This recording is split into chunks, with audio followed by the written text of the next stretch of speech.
So what's up sa mga kahombre ko dyan? Makagago, what's up man na naman nga pala to. At syempre mga kahombre ko, alam nyo na, today is the day kung saan ating pong tatalakayin ang napakatinding kabulastugan or katarantaduhan ng isang influencer na sikat daw siya kuno, na ang pangalan ay Gray Crawford, mga kahombre ko. Hindi ko alam kung sikat na ito, pero ang alam ko sa storya ng tao na ito, pinasikat ito ng aking kaibigan na si Cherry White, mga kahombre ko. Pero sige lang, let's move forward. Tingnan natin kasi wala na barya-barya na lang po ang natitirang issue sa atin. Wala, kailangan natin patusin. Tulad ng mga sayaw nito na unfortunately, kailangan ho nating pagtiisan.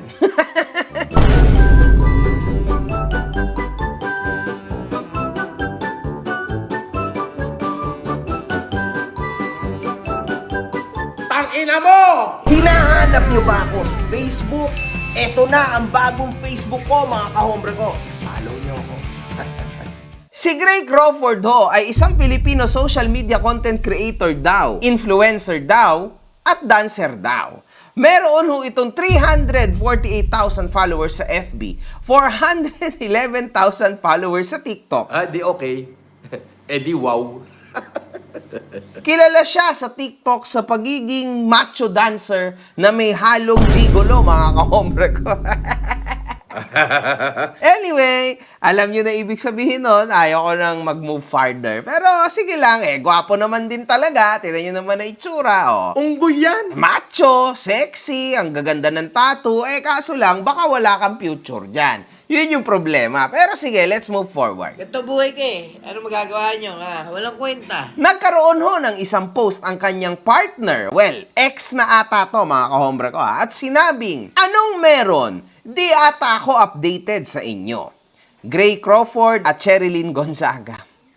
Tulog kasi ako dito sa bahay. Pachika naman, oy, grabe na to. Kasi alam nga ng lahat, mga kahombre ko, na itong si Crawford ay sumikat dahil kay Cherry White, mga kahombre ko. Kasi isa ito sa mga nagiging boyfriend o mga naging boyfriend ni Cherry White, no? At kung maaalala natin, nagka-issue sila na nalaglagan si Cherry White sa tao na ito, di ba? Yun ang storya nila na tumatak sa madla sa social media, and then naghiwalay talaga sila ng hindi maganda. Sa hindi maganda, mga kahombre ko, sila naghiwalay. Anyway, dagdag pa niya sa comments, bakit deleted? Tas dito makikita natin na nag-reply si Cherry White dito sa post ni Gray. Ang ibig sabihin at ang ibig ipahatid nitong girlfriend nitong Gray ay nag-comment daw kasi si Cherry White sa isa sa mga post ni Gray Crawford. Ngayon, mga kahombre ko, hindi siguro ine-expect nitong babae, nitong girlfriend, nitong Gray Crawford, na bakit parang okay pa kayo? Di ba naghiwalay nga kayo ng hindi maganda? Ngayon, usually, mga kahombre ko, siguro nagsiselos, ex mo, tas ganyan, nagkakausap-usap kayo, tas hindi alam ng kinakasama mo ngayon, syempre, medyo may konting question mark dyan, mga kahombre ko. So, mapapaisip ka, bakit ganito, di ba? Lahat naman siguro, lalo na kung mahal mo talaga yung tao, mapapatanong ka, lalo na ex niya ito, syempre, medyo mako-conscious ka din dyan. Normal lang naman yon, no? Napansin din ng mga tao na may kalmot sa mukha si Gray Crawford sa isa nitong video. Kaya muling nag-post ng mga picture ang partner nito na ang caption ay, tao nga naman, tatawagin kang toxic kapag nag-react ka. Pero yung reason bakit ka nag-react, di nila yon nakikita. May sugat pala siya sa mukha. Ano? Ohoy, bigla hong nagpakita ng resibo at meron din siyang pinagtagpi-tagping sugat, mga kahombre ko. Naalala ko lang, no, itong mga ganitong klase ng sugat, parang sugat na tinatamo ni Inuyasha sa kanyang mga laban, mga kahombre ko. May kalmot po sa mukha at meron pang mga pasapasa, mga kahombre ko. Yun, pati sa mga hita. Grabe to. Anong ginawa sa'yo? Binalibag ka ba nito? Iba na to, Inangina nyo kasi mga lalaki kayo, umaamin kayo sa babae nyo. Ipagkalat na natin tayo mga lalaki, pukin ang lalaki tayo. So yun, mga kahombre ko, bilang isang dating OFW, sobrang hirap, no, ng sitwasyon na ubos na nga ang oras mo sa pagtatrabaho. Tapos, ito pa yung pinakamatindi dyan. Nauubusan ka pa ng oras para humanap ng pagpapadalahan mo ng pera.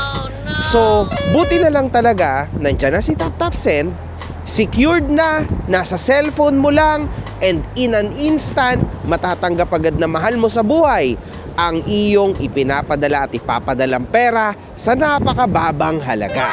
Mga kahombre ko, sobrang nakakatuwa tong app na to dahil bukod sa napakatinding exchange rates nito, zero fees pa pagdating sa pagpapadala mo sa bangko at mobile wallets tulad ng GCash at Maya. 95% ng mga transaction ay dumadating agad just within 5 minutes. Napakasulit talaga nito mga kahombre ko. Now, kung gusto mo mapadali ang buhay mo tulad ng mga sinabi ko, i-download mo na ang TapTapSend. After mong i-download ito, mag-sign up ka na. Pero syempre mga kahombre ko, huwag mong kakalimutan ang promo code ko na makagago nang magkaroon ka ng extra $20. Totoo yun, $20 sa ipapadala mo sa una mong deposit. Ano pa ang inihintay mo, kahombre ko? I-tap-tap-send mo na yan. Para sa mga kababaihan dyan, no, mahal na mahal ko kayo. Lalo na ang mga single mom, no? Madalas natin pinaglalaban. Pero kasi, bakit nung nangyari lang tong problema na to, saka mo lang ito pinaglalabas? Dahil lang sa pagsiselos mo. It's okay. It's very much understandable. Nilabas mo ito bilang paggante, di ba? Kasi you felt na parang tinarantado ka dahil pinagtatanong ng mga tao ba't may mga kalmot-kalmot. Kumbaga, ito yung sagot mo kasi kumbaga, sinaktan ka rin, sinaktan mo rin siya. Pero, the best thing na pwede mo sanang magawa, sana lang, no, nagawa mo na ito before it happened. Para mas malakas yung benga mo sa tao na ito. Kasi kung ganito lang, hindi ho magiging ayos ang sitwasyon, mga kahombre ko, no?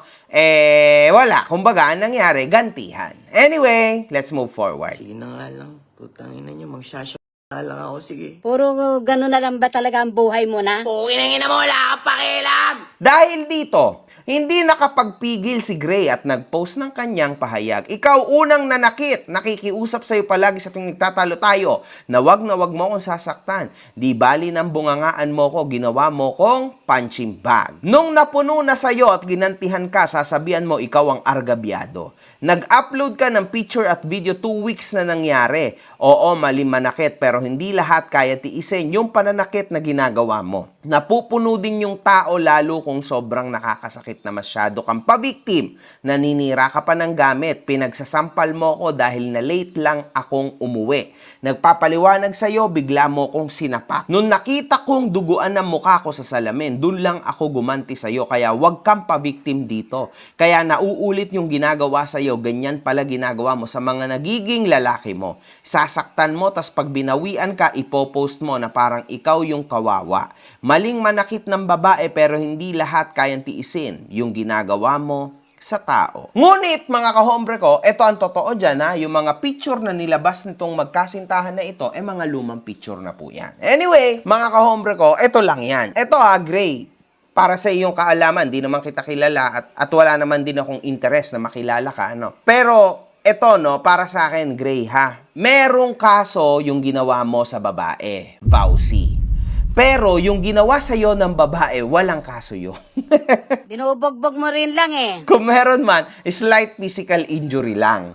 Okay, so, or physical injury, hanggang dun lang. So, talo ka dito. Yun nga yung pinaglalaban sa totoo lang mga kahombre ko ng ibang mga kongresista, ng ibang mga senador na bakit kapag babae ang nananakit, okay lang. Bakit kapag lalaki ang nanakit, walang kaso, di ba? Yun yung isa sa mga butas pa sa ngayon, no? Dito sa ating bansa. Maybe tama ka, Gray, dahil gumanti ka lang, dahil nasobra ka na nasaktan, binanatan mo na lang din. Kaso, talo ka pa rin dito. Kaya nga sinasabi nila, madalas kasabihan sa Pilipinas, huwag kang mananakit ng babae. Kasi, kapag nanakit ka ng babae, game over na. Kahit saan magrating, wala kang pwedeng ikaso sa babae. Yung babae, kakasuhan ka ng Vauci. Game over. Di ba? At ang Vauci, mga kahombre ko, ay napakalakas ho na kaso. Lalo na at meron kang medico legal, meron kang mga pruweba, meron kang CCTV footage, game over. Pasok na pasok ka sa hoyo dito, mga kahombre ko. Wala ka talagang ililigtas dito. Kaya nga, we are just waiting. Pero even sila Kastama, mga kahombre ko, malapit na yan makulong for sure. Kasi alam nyo naman yung ginawa niya kay Jasmine in the past, di ba? Anyway, Putang ina nyo, lilinis nyo ah. hindi dito issue yung nag-away tayo. Ang issue dito, yung sa amin ni Cherry White, na sinasabi mo yun ang punot dulo kaya ka nag-live at nag-rant sa FB. Huwag mong ibahin yung topic na ayos tayo after natin magsakitan. 2 weeks na yan nakalipas, huwag kang pa-victim. Wait mo video, di ako papayag na idadamay mo nanay ko. Nag-post rin ito ng video na may caption na ako naman magsasalita. Masyado ka ng pa-victim. Una issue mo sa comment ni Cherry, ngayon sa sakitan naman. Huwag mong paikutin yung issue. Naging maayos tayo after ng sakitan, nagbalikan tayo. Kaya ka nag-live at nag-rant sa FB dahil sa sinasabi mong issue sa amin. Ayan lang ang lahat. Ayon ho kay Macho Dancer, hindi niya daw alam miski ang nanay at si Cherry ang dahilan sa pagpo-post ng partner niya sa pag-comment ni Cherry White sa post niya. Kahit kailan daw hindi sila nag-usap ni Cherry simula noong naging partner niya ito. Ngayon lang sila nagkausap dahil naging concern ito sa pinost niya tungkol sa sakit ng kanyang ina. Naka-close pa rin hanggang ngayon ni Cherry White, mga kahombre ko. Unahin mo si mami mo, Paul Deng, pacheck mo saglit. Ito kakauwi lang namin, grabeng init sobra. Sabi ko, mag-Gaviscon kahit isang beses lang. Matagal na akong di nagaganyan, buwan nakausap ko siya ngayon. So kumbaga, siguro ang palabas nitong Gray, close pa rin talaga si Cherry White at ang nanay niya. Malamang tapos ng storya nila, malamang tapos ng love story nila. Pero syempre, mukhang may magandang naidulot si Cherry White sa nanay niya. Kaya hanggang ngayon, nagkakakwentuhan pa rin sila. 'Di ba? Samantala mga kahombre ko, nag-comment naman ang kanyang kontrabidang partner sa video na ito, mga kahombre ko. At sinabi, ang daming alam, i-vlog, Diyos ko, sana all totoo. Pangatlo na pala kaming lalaking ginanyan mo, ayos, pa-victim ka talaga, pati mga ex mo napapa-comment sa ginagawa mo din dati sa kanila. Ayan danas ko yan. Bandang huli, ako pa daw yung nananakit. Biruin mo, natutulog ka tapos bigla kang tatadyakan sa muka. Bandang huli, ako pa nabaliktad. Lap trip talaga. Dahil dito, nag-post ng huling mensahe ang kanyang partner. Nakakaiyak, nakakaubos, nakakapanglambot. Sa kabila ng suporta, pagpalakpak ko sa bawat tagumpay mo, sa kabila ng pagmamahal, pag-aalaga, pag-aasikaso sa huli, ito pa rin. Di ko to deserve. Lahat grabeng paninira niya sa mental health ko. Sobrang nakakadurog. Karma na ang bahala sa inyo. Mga kahombre ko, alam nyo, para ho sa akin, ang totaling mali dito, mga kahombre ko, ay parehas sila. Pero mas matimbang po, mga kahombre ko, para sa akin, ang pagkakamali nitong babae. Kasi kung totoo man to, mga kahombre ko, na natutulog yung isa niyang ex, tinadyakan niya sa muka, tapos itong Gray, pinagbububuntal niya, di ba? Hanggang sa nagdugo-dugo na ang muka, may kalmot-kalmot. So, nung binawian siya'y nadurog. Siyempre, malamang, kababae niyang tao, di ba?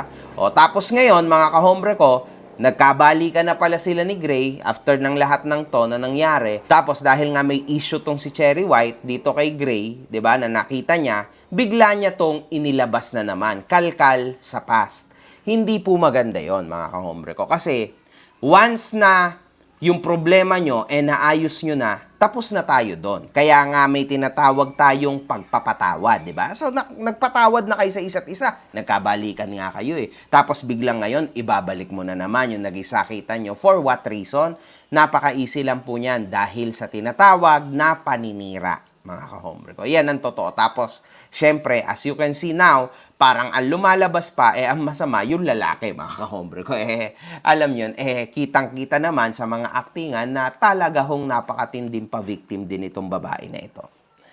I don't know, pero syempre may mali rin si Gray kasi bakit niya pinatulan, binugbog. As I said before, mga kahombre ko, may kaso talaga yon at vowsy ang tawag sa kaso na yun at matindi po yun. Anyway, mga kahombre ko, lesson natin for today, kung ikaw ay lalaki, huwag kang pumatol sa babae. Minimum yon kasi yari ka. Talagang ikaw ang mali. Kahit mali na yung babae, ikaw pa rin ang mali. Tandaan mo, walang kaso na pwedeng isampang ang lalaki kapag binugbog ka ng babae. Saktong slight physical injury lang. So kapag ikaw ay bumawi, hoyo ka. Kaya kung ako sa'yo, tanggapin mo na lang. At ikaw ay magpabarangay na lang at pumunta ka sa polis, magpa-blatter ka na lang, tapos ng storya. Huwag mo nang patulan. Nakakatawa, pero totoo yan. One love, good fucking vibes. One love, good fucking vibes. Yes, of course. Galingan mo pa, putang ina mo!